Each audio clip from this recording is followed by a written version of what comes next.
नमस्कार, मैं रीता तिवारी होशंगाबाद मध्य प्रदेश से सदीनामा पत्रिका के संपादक जितेंद्र जीतांशु व संयोजिका प्रोफेसर कम्मू खटीक का आभार मानती हूँ कि उन्होंने मुझे व्यंग सम्मेलन में अवसर दिया।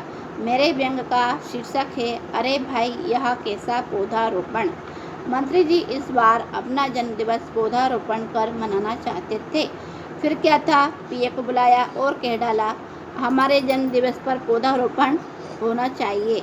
हमारे कार्यकर्ताओं को बताओ और शहर में एक बड़ा पौधारोपण का कार्यक्रम रखवाओ। हमारी पर्यावरण के प्रति जनता भी निष्ठा देखे। जागरूकता लाने से ही जागरूक मतदान जुड़ता है। ऐसे में ही हमारा फूल खिलेगा। केंद्र में हमारी सरकार आएगी, तभी हम प्रधानमंत्री बनेंगे। भाई, जनता सब कुछ जानती है, ये तुम अच्छे से जानते हो। पीए ने मुस्कुराकर कहा, नेताजी, मैंने आपको पहले ही सलाह दी थी। जंगलों को काटने आपकी छवि में टोटा बैठ रहा है, लेकिन आप जंगल कटवाने से कहाँ चूके। नेताजी का गुस्सा सर पर ही सवार रहता था। झल्लाकर ऊंचे स्वर में बोले, तू अवश्य ज़्यादा पढ़ा लिखा है, परंतु दिमाग अभी भी पूर्ण विकसित नहीं हुआ।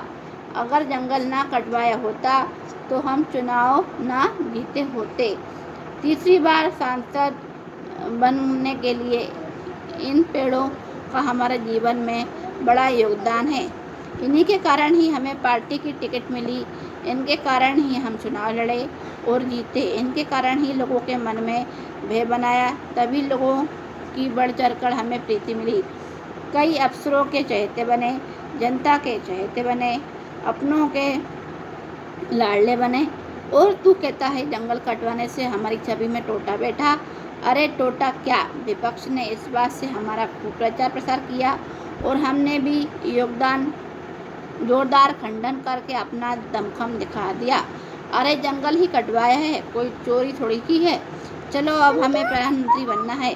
देश में भी जागरूक संदेश जाए और विदेशों में भी हमारा गुणगान हो। अतः पौधारोपण का भव्य आयोजन रखिए। पीए ने सिर झुकाकर कहा और जुट गया पौधारोपण के आयोजन में।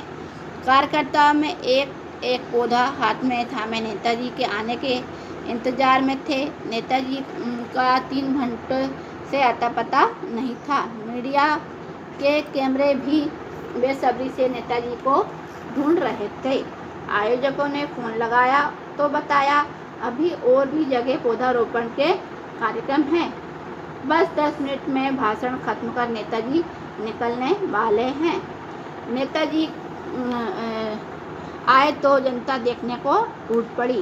कार्यकर्ता पौधा लेकर लपके तो मीडिया कैमरा लेकर जोर आजमाइश कर दिख रही थी। नेताजी ने तब तक भाषण दिया जब तक जनता की आत्मा में पौधा नहीं पेड़ उग गया। तब कहीं जाकर बंद हुए। लोगों ने जोर जोर से तालियों के साथ उनके जयकारे लगाए। नेताजी ने एक पौधे को हाथ में लिया। कैमरामैनों ने कई एंगल से फोटो निकाले। मजदूर ने गड्ढा खोदा। नेताजी ने पौधा रोपते हुए कई फोटो खिंचवाए तो कार्यकर्ता भी फोटो खिंचवाने में पीछे नहीं रहे। आज सुबह पौधारोपण का समाचार सभी अखबारों में जोर शोर से छपा। बकरियों के झुंड ने सुबह होते ही पौधों को चट कर गईं, लेकिन नेताजी का काम तो सिद्ध हो ही गया था। जनता भले ही रोते चिल्लाते कह रही थी, अरे भाई यह कैसा पौधारोपण है। धन्यवाद।